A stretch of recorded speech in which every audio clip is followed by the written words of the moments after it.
Hi guys, welcome back to the channel. FPL Consult here, and in today's video I'm going to share with you guys my first draft for my free hit in Gameweek 2. Now I am on this strategy myself, so this draft is going to be very crucial in helping me to gain a bit of rank now that I've decided to be on this strategy. I think there's a small chance that I pivot away from this strategy depending on how the rest of the Gameweek 1 games turn out. So if there are a couple of players that get injured in the draft, obviously don't put them in the free hit draft. We will adapt accordingly, and I will update you guys as we go along into Game Week 2.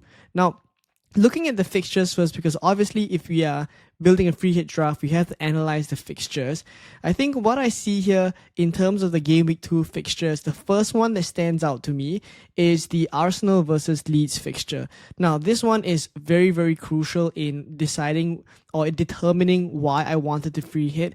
And I genuinely think that this is a game that is going to see lots of goals from Arsenal. So you can be sure that I will be tripled up on Arsenal players in my draft.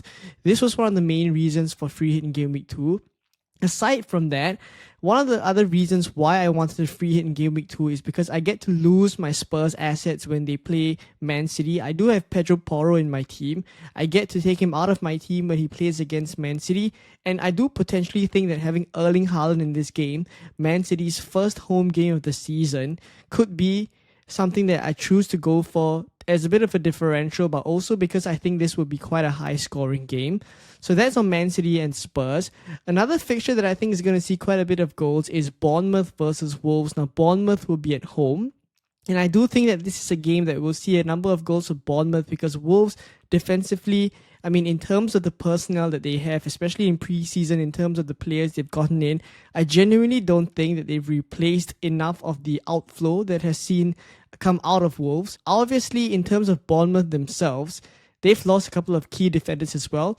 Zabarni to PSG. They've also lost Karius to Liverpool, Howson to Real Madrid. So potentially there could be a bit of weakening in terms of Bournemouth defensively.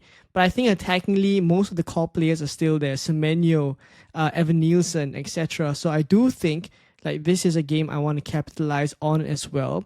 And then in terms of the other fixtures, I think they're generally all right. I think Manchester United versus Fulham is one that could see Manchester United do quite well. Again, a lot of this is dependent on how the Game Week 1 games turn out. Right, so just to add a bit of numbers to this. So what I have here is from 11fi.com. It's a really good website for all the stats in terms of percentages for clean sheets, win percentages, goals, etc. So I genuinely recommend this website. Not sponsored or anything, but I just use it as a good reference. And what I have here is goals sorted by Game Week 2. And you can see that Man City against Spurs, Man City are actually predicted to be the highest scoring team in this game week at 2.48. So another reason why I think having Haaland could be quite a bit of a differential here. I doubt a lot of people have gone for Haaland in the Game Week 1 drafts, or at least not the majority. I can free hit Haaland in. I'm not opposed to it, and my draft will have him, a bit of a spoiler. And then you see Arsenal here at 2.3. It's no surprise here against Leeds. They're expected to do really well. Liverpool is still quite high at 1.82 against Newcastle. But I mean, in general, when Liverpool are playing Newcastle away, I just tend to remove their players, and it's also another reason why I chose to free hit in Game Week 2. Bournemouth here, you see, is 4th, right? And which is one of the reasons why I also want to kind of get their attackers in. It's one of the key benefits of a free hit 2 as well. And then you see Chelsea at 1.75, Crystal Palace at 1.63. These are teams consistently predicted to do quite well across the first few game weeks, and even in Game Week 2 you see them quite high up here. Now, in terms of clean sheet odds, just to kind of add a bit of dynamics to the defense, because we obviously have to pick a couple of good defenders to go for as well. Arsenal, no surprise, against Leeds, 52%, and I'm definitely going to have an Arsenal defender, likely Gabriel. In second place here, it's actually Bournemouth, 35%. So I think one of the key differentials in terms of a free hit too is also potentially going for Trafford. I'll speak about him in the draft as we go along later on. But Burnley is quite high up here at 34% because they play Sunderland.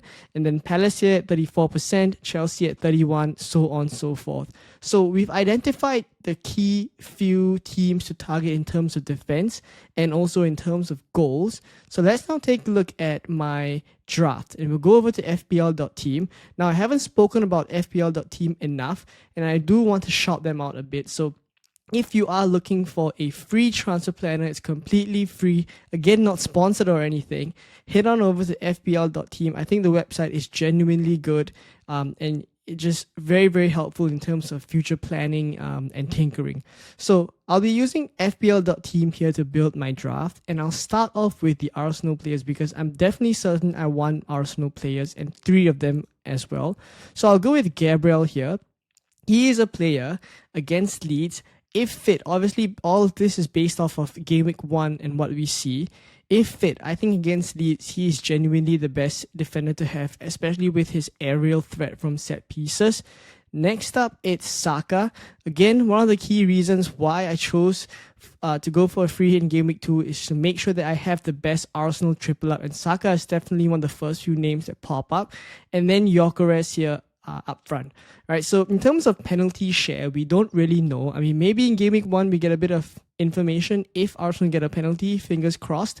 But either ways, I want to have both of them because I genuinely think that they'll hit the ground running against Leeds. So this is the ideal front 3 that I will want to have. And if on a free hit, I have to get the ideal 3.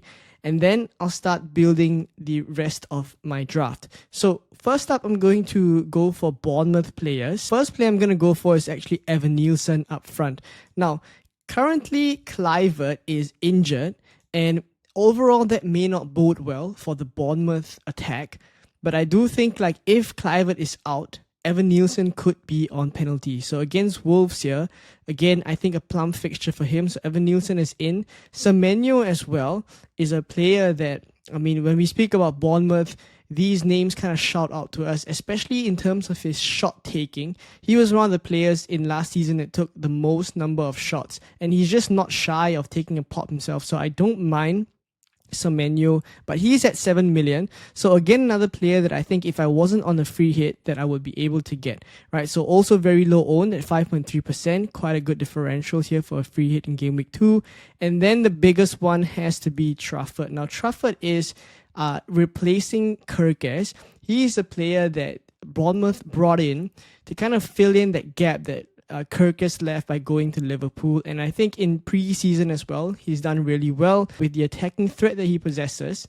A very good differential to have here. So Trafford in here in the draft. Also, him being at 4.5 million is just a really cheap enabler for the overall free hit. Now, I'm going to put in a couple of players that I think I want to have in the free hit now. Not a must, but I think I will want. And that is Erling Haaland. And generally, Man City versus Spurs is a game that is just so high scoring. The teams just go all out. Now, I know last season it was Ange Postecoglou and his style of play was just more open and more attacking. With Thomas Frank, it is completely possible that the team is more grilled in terms of their defensive duties, but in general against a team like Man City and how this is going to be played at the Etihad, I just think it's written for Haaland to do well against Spurs. So Haaland is in the draft here. Now again, a couple of other players that not necessary to have, but I've chosen to go for because I genuinely think they would do well. Next one is Ismail Assar. So Ismail Assar is at 6.5 million, and he plays Nottingham Forest at home. Now, obviously, I'm not going to captain him. The captain's armband is on him for the time being, but I'll shift it away later on. But in general, Crystal Palace are generally very good attacking outfit. They're playing against Nottingham Forest, not the easiest defense, but I think at 6.5 million for what he offers and also how he enables other more expensive players in the draft, I think Ismail Assar is a great player to go for here. So budget is getting tight here, but I have to put in Cole Palmer, right? Cole Palmer at 10.5 against West Ham. His expected points is 5.5. I mean, this is because it's away, but he's one of those players that I had in my original team, and I'm not keen on removing him because I think that he will do quite well. So I'm not going to remove him, and he's very highly owned as well. So I need to have a bit of balance here in terms of protecting my rank as well. So Cole Palmer is in the draft, and then that leaves me with only 25.5, and I don't have that much money left already because you see the front 7 players, all my attackers, they are very, very stacked, right? Semenyo, Sarr, Palmer, Saka. Up front, it's Haaland, Evan Nielsen, Gyökeres. These are pretty expensive players overall, right? So I have to kind of save money elsewhere, and I think I've gone for a 4.5 defender. That also is a bit of a differential. I mean, I like to have players that are not as highly owned in my draft. And Dorgu here against Fulham away, he's going to be playing on the wing where Anthony Robinson is not going to be there because basically Anthony Robinson is out with a knee injury and only back in September. So basically Dorgu is going to be playing against a weakened Fulham defense, and I do think that he can venture forward, and we've seen that in preseason. I think there's gains to be had here. Now that leaves me with my keeper, and there's not a lot of money left, so I have to go for a 4.5 keeper in Verbruggen. Now, ideally, I would have wanted to go for Sanchez, but I think sacrificing this 0.5, my goalkeeper position just allows me to have a more expensive squad overall, so I don't mind it. And then with 16.5, you see all the money left in the bank is going to go on the bench. Dubravka here, I mean, if he does not play in game week 1, basically, then I'll take him out. I mean, I could go for Darlow here if Darlow is the one that's starting for Leeds, but overall just a bench fodder position. You could argue that against Sunderland, I could start him ahead of Verbruggen, but again, we'll see if Dubravka is fit enough to start in the first place. And then the bench is generally going to be very, very cheap. So I'll have Maxime Esteve here as well, 4.0 million playing against Sunderland. And then in terms of the last defender, I'll have Renildo from Sunderland, likely going to be the starting left back. So against Burnley, I mean, it's a great fixture, but I don't imagine I would have to start these players. And then the last one is Ramsey, just a bench fodder. I mean, he's last on the bench. I don't imagine I will use him. So a 3-4-3 is what I've chosen to go for in terms of my free hit here. And a couple of very, very key players that I think will not leave the free hit draft despite how I tinker with it. So the Arsenal 3 players, Gabriel, Saka and Gyökeres, I doubt it will change. Evan Nielsen is someone I'm very keen on, so I also don't imagine that position will change. I do think like it's quite tricky because I want to get João Pedro in the draft somehow, but I prefer to just go for the cost saving in Evan Nielsen, extra 0.5, and spread that money elsewhere. And then Semenyo in midfield. Haaland is a player I don't think I'll compromise because he forms quite a core of the differential in a free hit. And then in terms of my defenders, I've gone quite cheap in Trafford and Dorgu.